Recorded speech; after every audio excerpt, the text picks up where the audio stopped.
एतराज़ जताया गया है असदुद्दीन ओवैसी या अन्य लीडर्स की तरफ से, आप कैसे देखते हैं? आज कमेटी रिपोर्ट ले हुई है और जो जानकारी हमें कमेटी के माध्यम से मिली है तो जिस तरीके से सारी कार्रवाई कमेटी की हुई उसमें भी पार्शैलिटी की गई, उसमें इंडिपेंडेंट तरीके से सारे जो भी इनपुट्स थे उनको इंक्लूड नहीं किया गया। तो ये जो बिल है इसका हम विरोध करते हैं। It is unconstitutional and it is against the rights of minorities in this country. तो बिल्कुल हम लोग इसके शुरू से ही खिलाफ में थे, लेकिन जेपीसी के माध्यम से बहाना दिया गया कि हमारी बातें, हमारे जो विरोध हैं उनको भी संज्ञान में लेकर इंक्लूड किया जाएगा, लेकिन ऐसा नहीं हुआ है। कई डिसेंट नोट्स जो एमपीज़ के हैं, जो लोग जेपीसी में थे, उनको एडिट करके इसमें डाला गया है और जितनी भी उनको चिंता थी उनको ठीक तरीके से रिजॉल्व करके इंक्लूड नहीं किया गया है।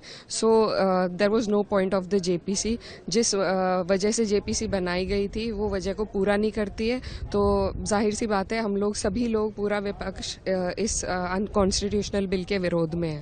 असदुद्दीन ओवैसी उन्होंने ये लगातार पहले भी कहा कि ये मुस्लिमों के हकों का हनन करना है, आज भी ये कहा कि अनकॉन्स्टिट्यूशनल है और मुस्लिमों के अधिकारों को उनसे छीनने वाला ये है। आप भी मानते हैं? जी बिल्कुल, 100%। इसमें बहुत सी चीज़ें हैं जिस पर कई बार हम लोगों की भी डिस्कशन आपस में हो चुकी है और ये एक माइनॉरिटी बॉडी है।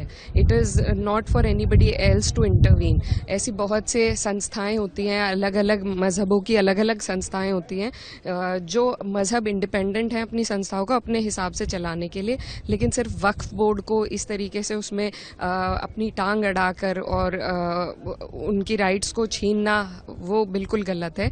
तो बहुत सी कमेटी होती हैं, गुरुद्वारे की कमेटी होती हैं, अलग अलग मंदिरों की कमेटी होती हैं, तो सब अपने मज़हब के हिसाब से चलती हैं, लेकिन सिर्फ वक्फ पे इस तरीके से हमला करना सरकार के द्वारा ये उचित नहीं है।